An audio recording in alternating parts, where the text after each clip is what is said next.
Welcome back to the Real Estate 401k Show. I'm your host, Mike Weinstein, alongside Justin Frederick, Mike, and Ryan. It's Friday. It's story time. So this is one of our favorite times of the week where we get to share some of the stories and interactions that we've had with our listeners and how we've helped them build their real estate portfolios and help them, succeed in real estate. So if you want to be part of, we'd love to have that discussion with you and make you part of our stories. All you got to do is text the word story to 623-AZ-RECON. That's story to 623-AZ-RECON. I think, Ryan, you're up first. All right, well. And now Mike's like, he's freaking out like, okay, what am I? I got to come up with a story right now. So pick me last. Pick me last. I have a good buddy of mine. How many times have I told a story of this guy? I went to, I actually went to middle school with this guy, and he went to a different high school, but it was just one of those bonds that never broke, and we've stayed close for all the years, and he bought his first home, it's like 14 or 17 years ago or something like that, and he's like, I'm only going to be here a year or two, and here he is. Yeah, here we are, about a decade and a half later, he calls me up and he's like, all right, dude, I've been putting this off long enough, and so finally went out shopping last week and found this sweetheart of a little deal for him. It's got these awesome views. It's right next to the. I'm not going to call it a mountain, but I'm not going to call it a hill. But it's like this cool little, I don't know, rock structure, I guess you maybe call it. And so it's got some good views over there. It was a brand new custom build just a few years ago. For whatever reason, the sellers decided that they're going to short sell it. So we were able to land a pretty darn good deal on it. And yeah, you did. And there's probably only about $10,000 worth of work that needs to go into it in order to really make it turnkey. So he doesn't have a huge honey-do list in front of him in order to get it looking really, really nice. And so I'm just pumped for him because this guy's worked his ass off for so long in the auto industry, and he's highly respected, and he does really well for himself. Very responsible with his finances, and so he's been able to move himself into a position that he's going to expand his portfolio. And so we talked about the one that he bought 14, 17 years ago, and of course he's going to use it as an income producing property. So that's a nice little cherry on top for that. So I'm excited for him to grow on that front and move into this awesome property. Yeah. All right, that's awesome. Justin. All right, so I had a client last year, elderly woman, mid-80s. I met with her personally. My guys had a hard time because they were just trying to get through things, and she was slow when it came to communicating. So I met with her personally and sat down with her and went through a full plan, went through her finances, and she's like, I got this boyfriend. I'd really like you to run it through him. Boyfriend was like 15 years younger than her. And nice. Good for her. Yeah. But her husband, she was a widow. Okay. Wait. This is a good one, man. So don't use any names. Her husband that passed away had left her with a beautiful home that was paid off and not very much because his pensions went away when he went away. So we had this plan of getting a small mortgage, making it affordable so she could put money away. Anyways, his boyfriend talked her out of it. So she sold this house and bought a new house where he wanted it, how he wanted it.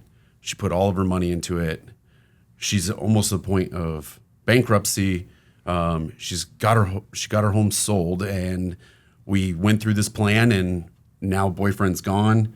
She's going to do exactly what I told her. She said I should have done it the first time. Really happy for her. Sad that she has to make a second move, but happy that we're going to be able to set her up for longevity and be able to have some reserves in order to deal with typical maintenance and increase in price of things, and go from there. Family's happy now too that we're setting them up like this. That way she doesn't have to ask them to borrow money. So that was a big win for me. And plus it was a little emotional transaction for me last year. Sure. Nice. All right, Mike Simpson, I think you got the gist of what we're doing here. You're a engineer, so we're just telling stories. All right. Last week we went out to look at. Look at him; he's just fitting right in. He knew it. Yeah. He's going to be He here knew every exactly week, man. Last week we went to look at a retired couple had a pool installed, and the pool plumbing had a leak. The leveler and had leaked, and so he was concerned. The contractor was concerned. The contractor was engaged about it, and they were concerned that it was behind a retaining wall, community retaining wall, and they were all concerned that this leak would have impacted the wall and potentially the house. So we went out, looked at it, and we measured, the plumbness and looked at the condition of the wall for the whole community. And the good news is, I told them before we left, I'm like, you're probably fine because everybody doesn't think about it, but the weight of the pool is actually less than the soil that you took out of it. So generally speaking, you're not putting more load on that retaining wall typically. But the wall was still plumb, everything was still good, and so they got a positive letter from me that everything's okay. So hopefully they're all still happy. Yeah. All right, I'd like to get a positive letter. That'd be fantastic. All right, so Ryan and I, we have a new client, and Justin's been introduced to them over the weekend. Great situation here. She's got 2 kids, moving up from Tucson, taking a job here. And when I met with her, she's like, she goes, I just can't stand renting. Like, it's really ticking me off that I keep renting. And I'm like, oh, you're going to fit right into our program. Mm-hmm. And so we went out and looked at some homes, some cool stuff in Tempe, man, some really cool stuff. And we found a couple she likes, and we're going through the qualifying process, but just really excited to be able to help her in her personal situation. And she's going to fit right into, she's going to be family. That's cool. When we get done with her. All right, if you'd like to be part of our stories, all you got to do is text the word story to 623-AZ-RECON. That's 623-AZ-RECON. All right, Mike Simpson. So you are the guest of honor. Every Friday we talk about one of our favorite things. And so we're going to allow you to, give us the topic, and then you get to pick who answers first. Okay. Well, the topic for today is favorite Arizona hangout. And Mike, I'm going to start with you. All right, great, thanks. Let me think about it. No. Man, I was thinking about it. This is a tough one because there's a lot of cool hangouts, and then I was mentally going through this list, and I'm like, they all involve alcohol. It's really bizarre. Right? I was thinking the same thing. You weren't thinking the same thing, Ryan? Yes. Yeah. Duh. So my favorite hangout, especially even with friends or just my wife, and we don't do it as often as we should because it's right down the street, but I freaking just love the Westin and the lobby in there, and just the live music, and it's just how open it is, and the views of the golf course, and the people that hang out there. So that's probably one of my favorite hangouts here. Nice. Yeah. All right, who's up next? How about you, Ryan? All right. It might be because I just did it so recently, and I forgot just how much I love it. And My house? No. Okay. We went to Lake Pleasant on Saturday, and obviously you don't want to go during the wintertime, but during the summertime, it's nice to have a reprieve or do something outside that is nice, because it gets miserable here during July and the summer months. So went out to Lake Pleasant, and it's gorgeous.